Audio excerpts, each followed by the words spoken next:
Hello! Welcome to Wheel Talk. I'm Recappa. I just got home from New York Comic Con. It was amazing. I'm actually gonna go back in just a little bit. I just wanted to come home, film this, and then wash off the rain, go back and finish. By the way, if my hair and makeup looks even more of a mess than usual, it's because I was in a rush to get to Comic-Con this morning, and then I wore a mask over the makeup, and I'd sweated a bunch, so yeah, it's a mess. She's a mess. Get over it. Who loves long books and tiny warders? Who's so over the Amerlin's orders? Who loves making every novice cry? Recappa. Oh, that's me! This was a virtual panel, and I did know that going in. Don't worry, I didn't fly to New York and then realize the actors weren't going to be there. I happened to be nearby, and I really wanted to go, so I went. It was fabulous. I didn't see other Wheel of Time costumes, which kind of bummed me out. There was a girl next to me in line who had a yellow shawl with the Flame of Tarvalin, so that counts. I was very happy to see her. This was my first time at a Comic-Con. It was so much fun. I'm not a comic book person, but they have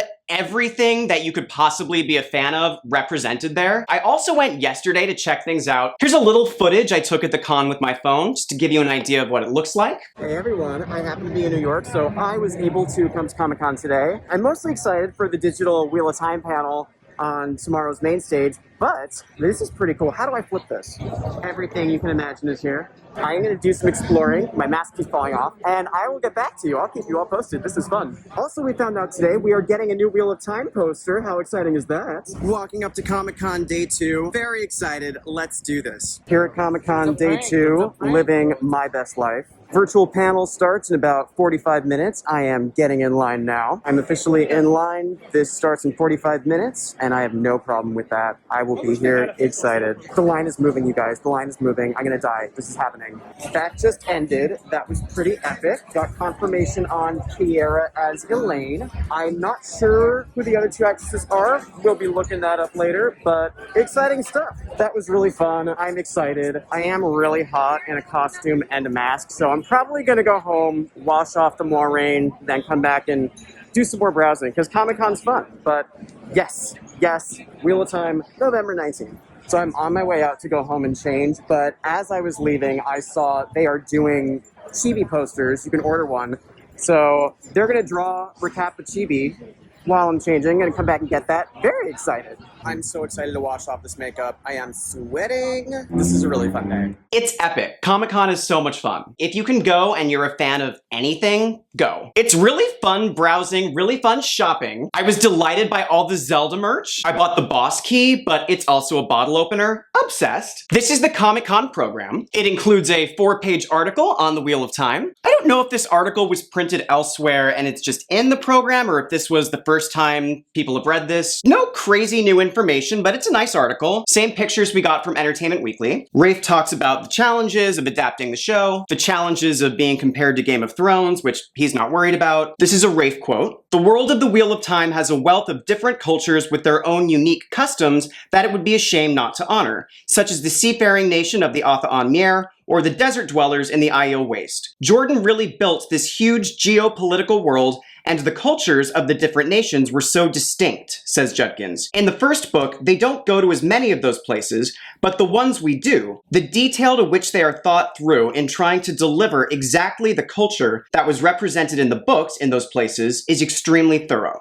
Cool. I was, of course, thrilled to see the article in the program, but when I got to Comic-Con, I started looking for a Wheel of Time booth. I don't believe there is one. I think the only Wheel of Time representation was today's panel, but that's okay. We got a new poster yesterday and some new pictures from Prime Video's social media. I love those pictures, especially the one of Rand, Egwene, and what I assume is Bella. The new poster, to be honest, I preferred the old poster. It was a little more minimalist with the Waygate. This one does look a little bit photoshopped to me. When I saw the cast in the new poster, I was like, wait, did they photoshop them out of this picture?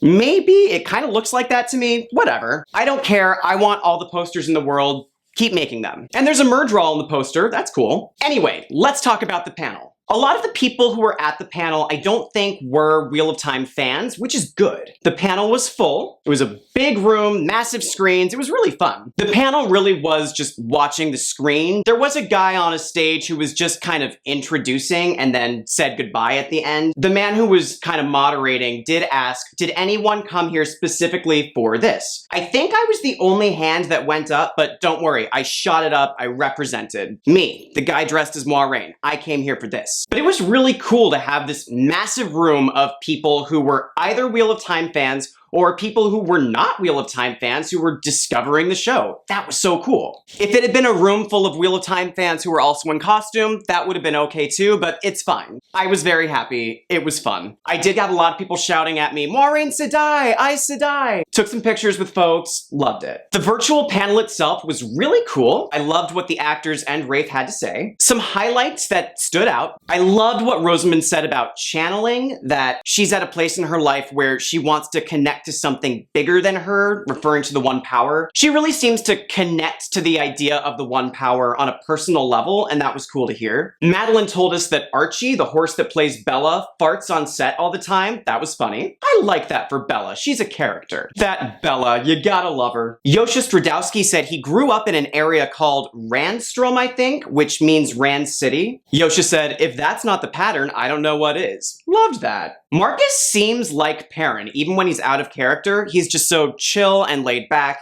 and likable. All the cast members on this panel were super likable. It was a really nice conversation. Then we got a scene, our first full scene. We knew we would probably get something today. I thought it might be a trailer, but instead we got a scene, which I was totally happy to get. We got to see Moiraine and Lan entering the Wine Spring Inn. Rafe said they chose this because it features all of the characters who were on the panel today. It's also kind of an introduction scene. I loved it. I loved it. It looks gorgeous, it looks happy, it looks like the wine spring. Perrin asks Rand how Egwene's ceremony went. Rand's like, I don't know, she won't talk to me. Egwene kind of ignores Rand. A lot of the scene is kind of silence, where everyone's just sort of in awe of the fact that Moiraine has just walked in. They see her great serpent ring, everyone knows right away she's an Aes Sedai. Everyone is super impressed, because how could you not be? It's Moiraine. And then Moiraine kind of looks at the three boys and she's being all mysterious, and I live for it. I'm sure people are analyzing the scene hardcore. I just watched it once and I'm just sharing my thoughts. Loved Moiraine's entrance, loved getting to see the wine spring. I loved seeing it. Then the conversation continued and Rafe revealed some stuff. We already pretty much knew this, but he confirmed that Kiera Coveney will be playing Elaine in season 2. He said Kiera just is Elaine and she's amazing in the role. I'm very excited to see her. Mira Sayal and Natasha O'Keefe will be joining in season 2, and he said they play major roles. Looking at the pictures and knowing they play major roles, my best guess is that Mira Sayal plays Varen and Natasha O'Keefe plays Elida. I am just going off of their looks. I know nothing else about them, but I can see them in those roles. For me, the most exciting part of that whole conversation with the panelists was the fact that the cast are reading the books and they're actually really far along. I remember when Game of Thrones was popular, there was actually a Comic-Con event where they were asked, are you reading the books? The only one who was reading them was Gwendolyn Christie, who played Brienne. The others hadn't read the books, and I remember thinking like, how are you not reading the books? Wouldn't you want to? I remember being kind of bummed out by that. I'm not sure why. I can think of reasons you might not want to as an actor, but